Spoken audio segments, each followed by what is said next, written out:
Testing, testing, testing.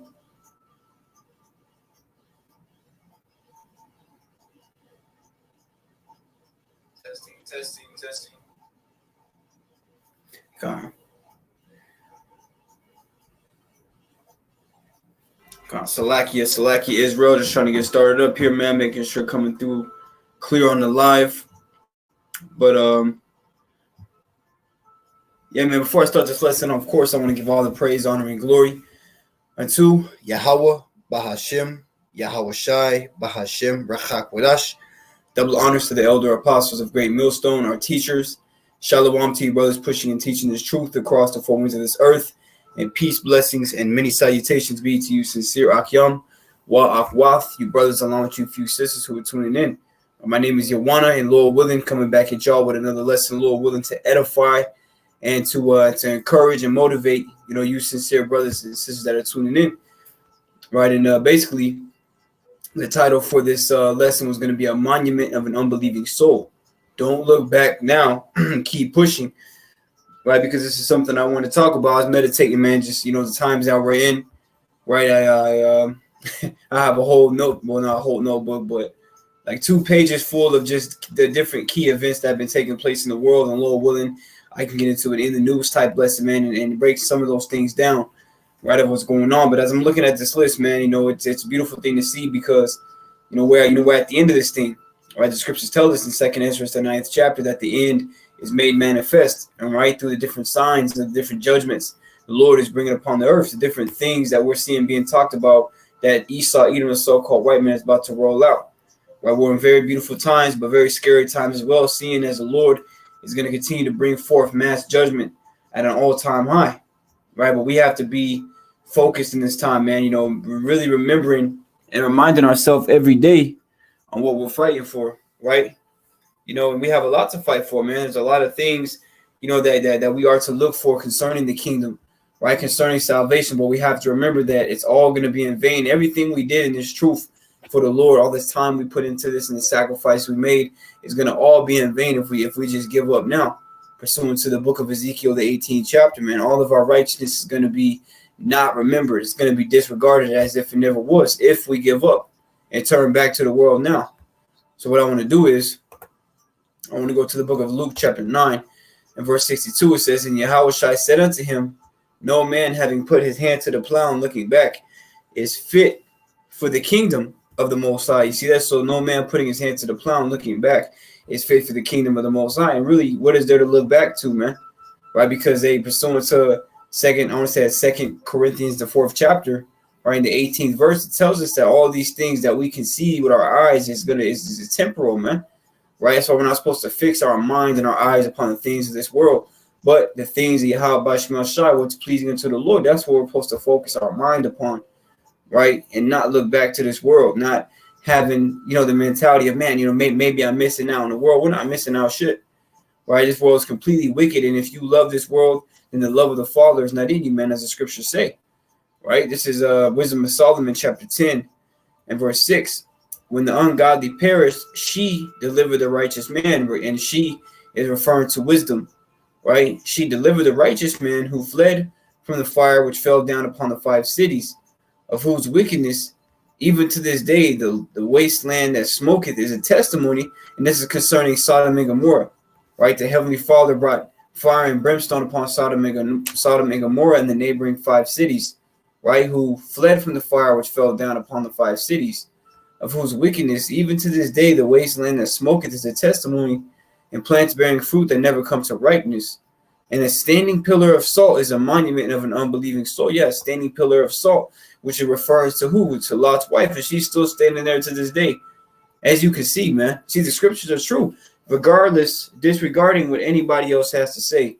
Right? Scriptures say, let the Most High be true, but every man a liar. There's proof of the Bible in real time that you can go and find, right? But you still have people being willingly ignorant, although the truth is right here in your face, right? So this is a real story, man. This actually happened. This is a document of history, right? Lot's wife looked back, and the angel had told him not to, man. Why? Because her mind was still attached to Sodom and Gomorrah. She was comfortable. She wanted to be living there again, right? And when the scriptures say arise and depart in Micah chapter 2 and verse 10, we are to arise and depart from this place mentally and spiritually. And Lord willing, we're the elect physically. We're going to depart from this place through chariots. Right? But let's read that again. It says, in a standing pillar of salt, Lot's wife is a monument of an unbelieving soul. What is this word monument? It's the Merriam-Webster dictionary. It says a lasting evidence. See, a lasting evidence. A reminder of what? To not look back, to not unbelieve, but to believe, man. Right? It says, and a standing pillar of salt is a monument, is a reminder of an unbelieving soul. So this Lot's wife is supposed to remind you on what happens to those that don't believe. This is what happens, man. Judgment, death. Okay, everything aforetime, Romans 15:4 is written for our learning. Right, so we are to learn from this, man. Seeing that she looked back, we're not supposed to look back, man. Right, but we're supposed to look forward. Let's go to the book of Proverbs 4:25. Let thine eyes look right on, and let thine eyelids look straight before thee. We're supposed to look straight, right? Because when you're running a race, you're not worried about what's behind you, but you're worried about getting to the finish line. So you're running focused on what's in front of you, right? And we have to have our eyes single in these last days and stay more focused now than ever, because here pretty soon the Lord's about to take his prophets off the streets. The Lord's about to bring, all hell breaking loose on the planet Earth, especially here in America, right? And guess what, man? The only thing that's going to matter is what you were doing in the time that we're in now, where you're using your grace period sincerely to serve Yahweh while Yahweh shy, or were you just bullshitting and playing games, man? Because a lot of you Israelites are going to be put to death that are playing games because you weren't really focused on the mission. You were more focused on the things of the world, right? But us that are of the household of faith, man, we are to be focused on this task that's been given unto us, seeing as that word mission means an important assignment. This is a very important assignment that we've been given. And Lord willing, we endure to the end and be saved. We have precious things promised to us, man. And we can read that too in Matthew the 19th chapter. Matter of fact, let's go to Matthew. My computer, man. Satan was trying to stop this lesson before I started, man. So Lord willing, I can finish this lesson, man. Just wanted to keep it real short and straight to the point, right? Because we have to stay motivated off these scriptures, man, right? And let these words actually comfort us and give us the motivation to continue to push forward, man, through all obstacles and barriers that the Lord brings to us, man, which really is just a test of our character, a test of our faith, a test of what we truly are made of, man.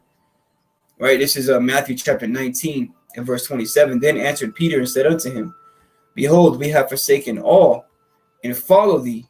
What shall we have therefore? And a lot of times, this is something that we ask ourselves, what are we going to receive? How great is it going to be? Right? And concerning the kingdom of salvation and, with regarding that area, man, we know in part, we prophesy in part. The Lord's going to bless us beyond measure, and we know this, right? This is something that our forefathers, fought for, man. The promises, embracing them and seeing them afar off and being fully persuaded of them, we are to be the same way. The Lord's about to come through on his promise, right, that he made to our forefather Abraham through Isaac and through Jacob, right? It says, and Yahweh said unto them, verily I say unto you, that ye which have followed me in the regeneration, when the Son of Man shall sit in the throne of his glory, ye also shall sit upon 12 thrones, judging the 12 tribes of Israel. And everyone that hath forsaken houses, or brethren, or sisters, or father, or mother, or wife, or children, or lands, for my name's sake, shall receive 100-fold and shall inherit everlasting life.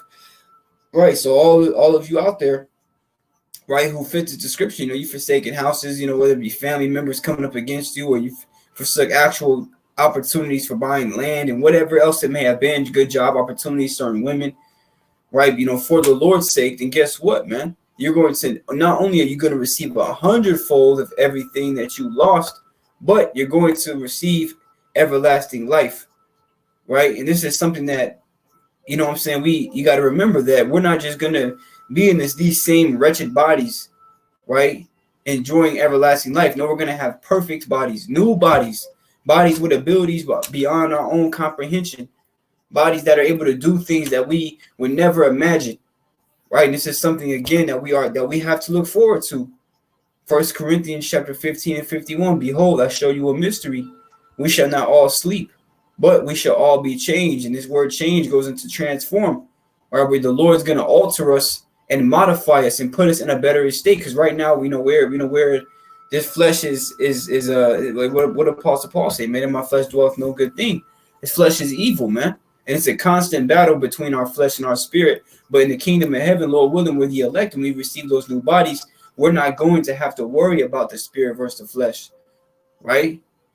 Our spirit is going to be able to thrive and be the way it is without any hindrance. We're going to actually, the Lord's going to put it within us to serve him and never go off again.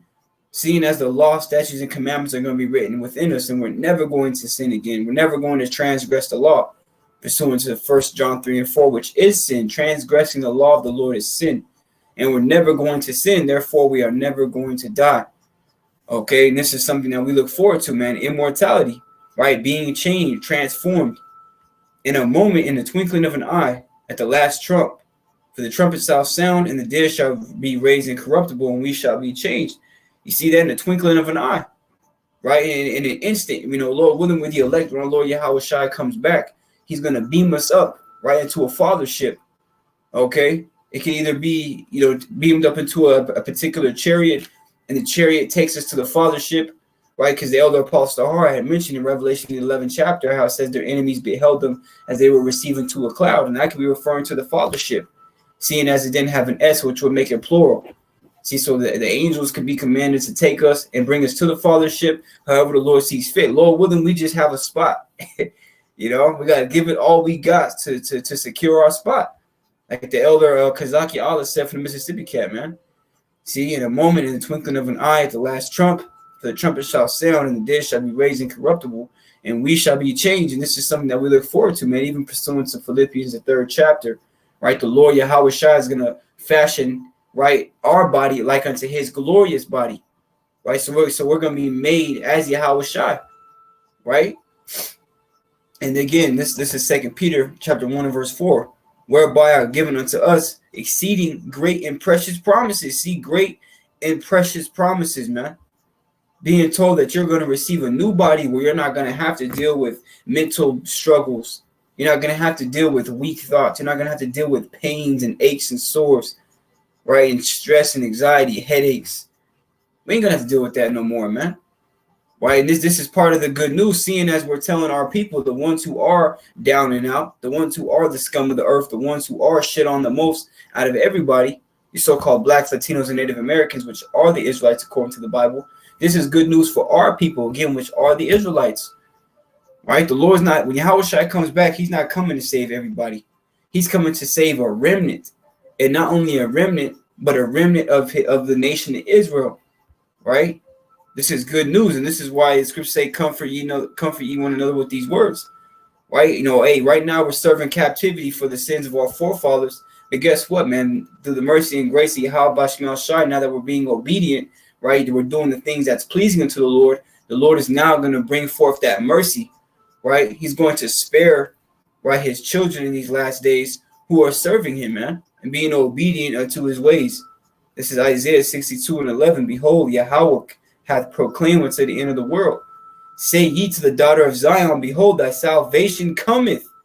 Behold, his reward is with him, and his work is before him. That's what we're telling our people, man. Salvation is coming.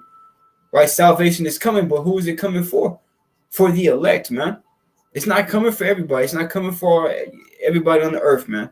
It's coming for the elect of Israel, man, the house of David, who the Lord is building up through the Spirit, man, and getting ready for the times to come. Getting ready, see, the Lord is building up the elect for salvation, right? The Lord is putting it in our mind more and more to be focused on him no matter what. Even if we got to lose a little bit of sleep, even if we got to lose a little bit of, eating so that we can get what we got to get done for the Lord, man, so be it.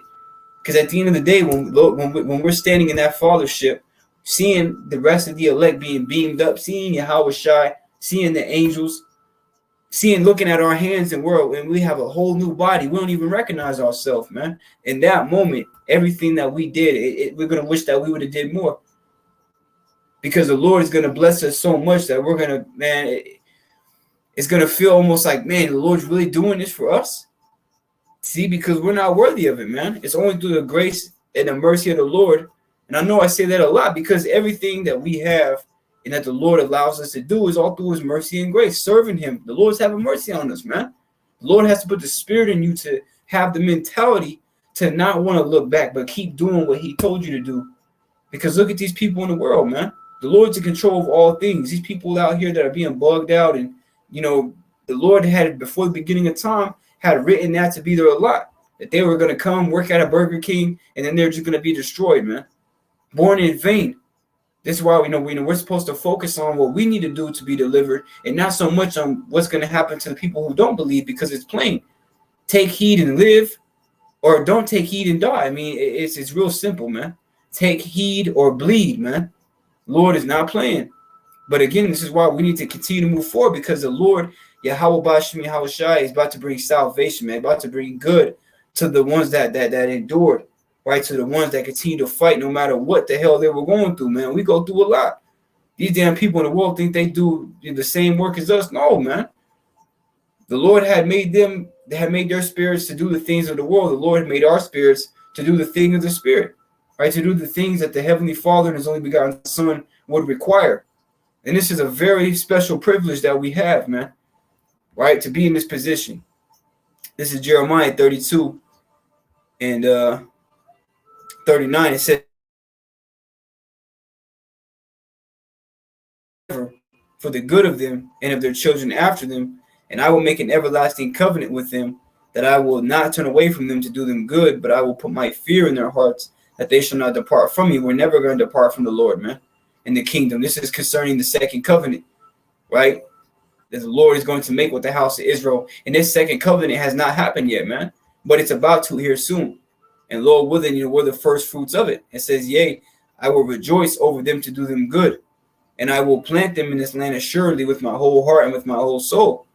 For thus saith Yahweh, like as I have brought all this great evil upon this people, so will I bring upon them all the good that I have promised them. Yeah, we're literally living out punishment because of the sins of our forefathers, man. The Lord said that he was going to bring the evil, and guess what? We're living it out right now. Okay, so let's actually go into this word evil. Salakia, bear with me. Computer's a little old. This is Strong's H7451 Ra'ai. And when you go down, right, it says calamity, adversity, distress. And that's the current situation that we're in, constantly dealing with adversity, constantly dealing with distress. And that was one of the curses pursuant to the book of Deuteronomy, the 28th chapter, right? That we weren't going to have rest nowhere in the earth that we went, roughly paraphrasing, man. But we were always going to have sorrow of mind. And that's what we have now. This is why we cry unto Yahweh Bashmiel Shai and beg the Lord to continue to speed up the time so that we can go home, right? And this is what the Lord's doing, seeing as the days are getting shorter, right? Months are turning into to days, and years turning into weeks. It's like, if I'm saying that right, basically it's like 2 months felt like 2 days, man. That's what it feels like now. Like we're already in March, about to go into April. So the Lord brought upon us adversity. He brought distress. He brought calamity. He brought misery upon us as a nation, right? But the Lord said he was going to bring the good that he promised also. And we're waiting for that. Well, we're waiting for that. And the Lord is not a man that he should lie, pursuant to Numbers 23 and 19, man. Salakia. Like I said, my computer's a little old and buttons are stuck. So Salakia. And this is for that word good. In the Hebrew, it's Strong's H2896. And it's the Hebrew word tawab. And when you go down, it says a good thing, benefit, welfare, prosperity, happiness. This is what the Lord's bringing to the Israelites, man. The Lord's bringing true happiness, man. All of our dream come trues are actually going to be reality for us, man. Right? The Lord loves his people. Hey, that's the same thing he told the prophet Ezra. He said, you love my people more than me. Right? The Lord loves Israel, but it's just that 2/3, right, have to be destroyed because of their disobedient, they're rebellious, right? And they refuse to get in line. So the Lord has to destroy them on this side, right? But the ones that are obedient, the Lord is going to save, right? It's better to be obedient rather than to sacrifice. Roughly paraphrasing what the prophet Samuel had told the King Saul, right? He says it's better to obey than sacrifice. The Lord demands obedience. And again, if you don't want to be obedient, then just know that you're going to be put to death. But again, being obedient is going to bring forth prosperity and welfare and happiness, right? It's going to bring forth substance, right, to us, man. It's going to bring blessing to us, man. Okay? And this is why we have to keep moving forward, brothers, because the grass is green on the other side. The Lord is about to hook us up big time, right? But we have to stay strong, man. We have to continue to rehearse the righteous acts to the best of our ability, even if it means death, man. Because at the end of the day, even if we die in the faith, then we don't lose, man. We win. Either we live to the end or we die, man. For Yahweh Shema Shai, we win. It's a win-win situation. The only thing is you have to believe that, right? You have to really believe that in your mind, being fully persuaded in your mind that this is the truth, and that you're going to give up anything and everything for it, right? As Apostle Paul said in Philippians, the 3rd chapter, counting everything dung, everything is shit, everything is worthless compared to this knowledge, compared to our Lord, compared to this truth, man, right? We have a lot of things to look forward to. And let's read this, because again, that word good goes into happiness. And that's what the Lord is getting ready to bring to the nation of Israel, man. Right? Isaiah 65:19. And I will rejoice in Jerusalem and joy in my people. Lord, his people, man. Lord's constantly saying my people.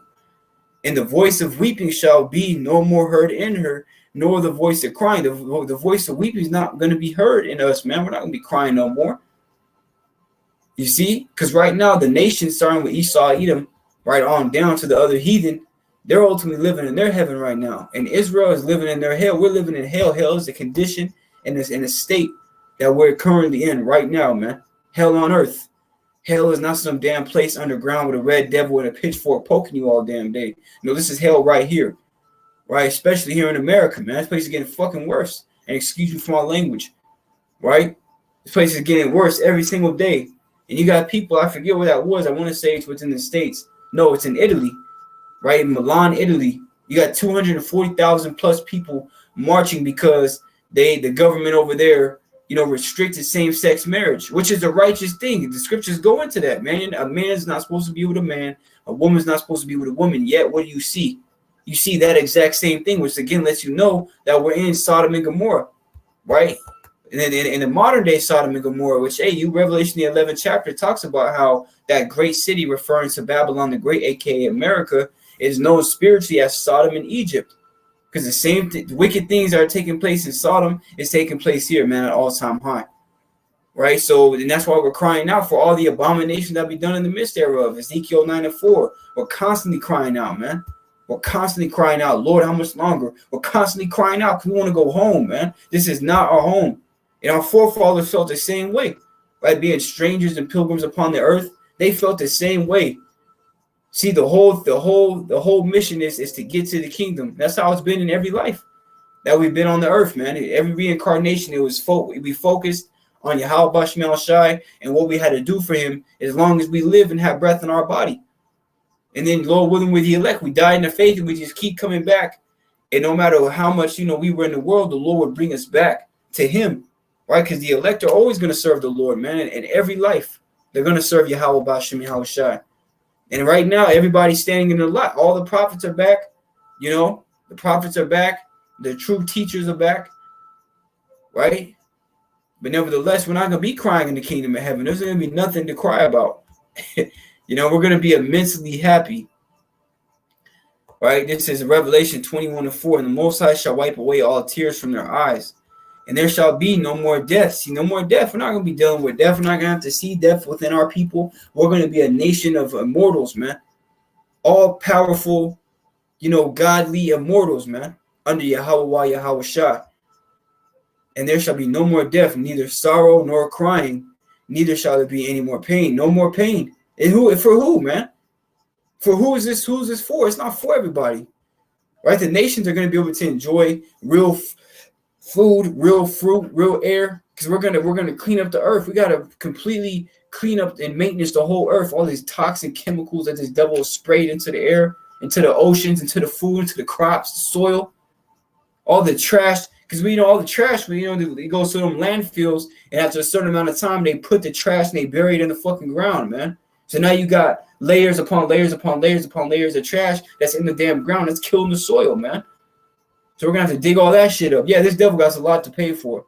But the Lord says he's going to destroy them that destroy the earth. And we're crying out against that. See, there's a lot to cry out against. People always wondering why we're crying out. Like the scriptures say we're supposed to do. Well, just look around, man. This is a fucking nightmare. Right? That's why when you read Psalms 126, it says that when the Lord turns back the captivity of Israel, we're gonna be like them that dream. This life that we live, it's gonna be like one big ass nightmare. It's gonna be like one big nightmare. And through the mercy and grace of Yahweh Bashim Yahweh Shai, we survived it. That's what we're gonna say in the kingdom, mate. When we tell our kids, and when they ask us how it was, we're gonna be like, man, through the mercy and grace of Yahweh Yahweh Shai, that's how we survived it. That's what we're gonna say, man. That's what we're gonna say. We're not gonna say through Jesus. We're not gonna say through no damn Yahweh. We're gonna say through Yahweh Bahashim Yahweh Shai. That's how we endured the times. That's how we made it through those low moments. That's how we were able to continue to have the motivation that we need, and the strength is because of the Lord. So again, brothers, we have to look forward because this is about to be over. Right? All these different articles and whatnot and news stations, right? You could clearly see, if you have the eyes to see and the ears to hear and you're paying attention, you can clearly see that this is the fucking end, man. Right? 1 Peter 4:7, the end of all things is at hand. Therefore be watch unto prayer and be sober, loosely paraphrasing, man. Everything is about to collapse. This society, this damn kingdom. Right? So we have to continue to look forward, man, because the finish line is definitely in sight. So don't look back now, man. We're about to go home, right? And again, you got to believe in that. I believe in that. I truly believe in that. But without further ado, man, that was all I really had through the Spirit. I just want to touch on that quick point, right? Don't look back, man. We have to keep pushing, right? Because pretty soon, next thing you know it, Yahweh Shai is going to be back, and we want to stand with confidence in that day, right? And not shame, right? Knowing that we did the best that we could do, So with that, man, I hope and pray this lesson was edifying. Of course, as always, before I end it off, I want to give all the praises, honor, and glory unto Yahweh, Bahashim, Yahweh Shai, Bahashim, Rakakudash. Double honors to the elder apostles of Great Millstone, our teachers. Shalom to you, brothers, pushing and teaching this truth across the four winds of this earth. And as always, peace, blessings, and salutations to you, sincere Akyam wa Akwath, who are giving all diligence in these last days, man. Hey, but one more thing, too, before I close off. Let's actually grab one more. Just popped in my head. I'm going to close it off here, man. This is Galatians chapter 6 and verse 9. It says, and let us not be weary in well-doing. What's well-doing, man? Keeping these words and applying them to our life, right? Living the scriptures, man, and believing in them. And let us not be weary in well-doing, for in due season we shall reap if we faint not. Yeah, in due season we're going to reap of all the work that we put in for this truth and for Yahweh Bashim Yahweh Shai and the sheep. Right? We're going to reap the reward of our hands, man, which is why we have to continue to stay strong, because the reward is coming. Right? Yahweh Shai said, he has his reward. The reward is already with Yahweh Shai. And when he comes back, he's going to give everybody the reward. Some people are going to be rewarded with death, and very few are going to be selected for life, which is salvation, man. You see, so keep on pushing, man. Don't look back, and remember Lot's wife, right? Again, hey, call halal, Yahweh, Bahashim, Yahweh Shai, Bahashim, Rakakudash. So next time, those blessings, stay strong, keep the faith, and don't stop, man. Right? We're almost at the end of this thing. So till next time, I say shalom.